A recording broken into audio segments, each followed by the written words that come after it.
ನಮಸ್ಕಾರ. ಭೀಮ ಪ್ರತಿಜ್ಞೆಯ ಸಂದರ್ಭ.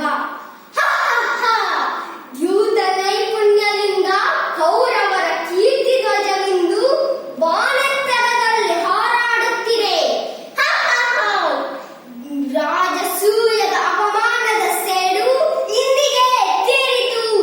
ಯುಧಿಷ್ಠಿರ, ರಾಜೋಚಿತವಾದ ವಸನಭೂಷಣಗಳನ್ನು ತ್ಯಾಗ ಮಾಡಿ ನಿನ್ನ ಸೋದರರೊಂದಿಗೆ ದಾಸಯೋಗ್ಯವಾದ ಸ್ಥಾನದಲ್ಲಿ ಕುಳಿತುಕೋ. ಪಾಂಡವ ಮೈಷಿ ಪಾಂಚಾಲ ರಾಜನಂದಿನಿ ಪಾಂಚಾಲಿ ಇಂದು ಈ ಸುಯೋಧನ ದಾಸಿ. ದುಶ್ಯಾಸನ, ಹೋಗು, ಆ ದಾಸಿ ದ್ರೌಪದಿಯ ತುರುವನ್ನು ಹಿಡಿದು ಧರಧರನೆ ಎಳೆತಂದು ಈ ನನ್ನ ತೊಡೆಯ ಮೇಲೆ ಕೊಳ್ಳೇರಿಸು. ಹೋಗು.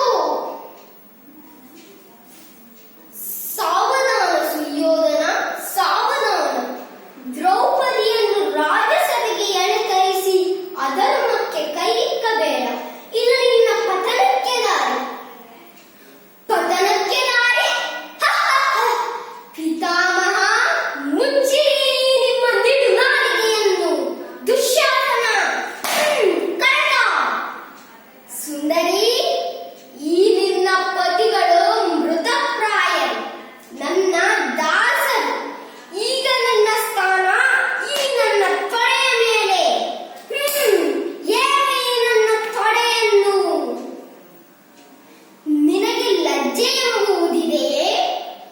ನಂದು ಮಯ ನಿರ್ಮಿತ ಅರಮನೆಯಲ್ಲಿ ನಾನು ಕಾಲು ಜಾರಿ ಬಿದ್ದಾಗ ಸಖಿಯರೊಡಗೂಡಿ ಅಟ್ಟಹಾಸದಿಂದ ನಕ್ಕೆಯಲ್ಲ. ಆಗ ಎಲ್ಲಿ ಹೋಯ್ತು ಈ ನಿನ್ನ ಲಜ್ಜೆ?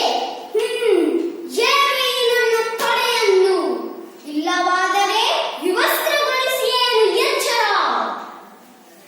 ಯಾ ದುರ್ಯೋಧನ, ಕಪಟ ದ್ಯೂತದಲ್ಲಿ ಗೆದ್ದೆನೆಂಬ ಅಹಂಕಾರದಿಂದ ದ್ರೌಪದಿಯನ್ನು ರಾಜಸಭೆಗೆ ಎಳೆತರಿಸಿ ಯಾವ ತೊಡೆಯನ್ನು ತಟ್ಟಿ ಅಟ್ಟಹಾಸದಿಂದ ಕರೆದೆಯೋ ಆ ನಿನ್ನ ಎಡದ ತೊಡೆಯನ್ನು ಮುಂದೆ ನಡೆಯುವ ಮಹಾಯುದ್ಧದಲ್ಲಿ ಈ ನನ್ನ ಪ್ರಚಂಡ ಗದಾಘಾತದಿಂದ ಪುಡಿ ಪುಡಿ ಮಾಡುತ್ತೇನೆ.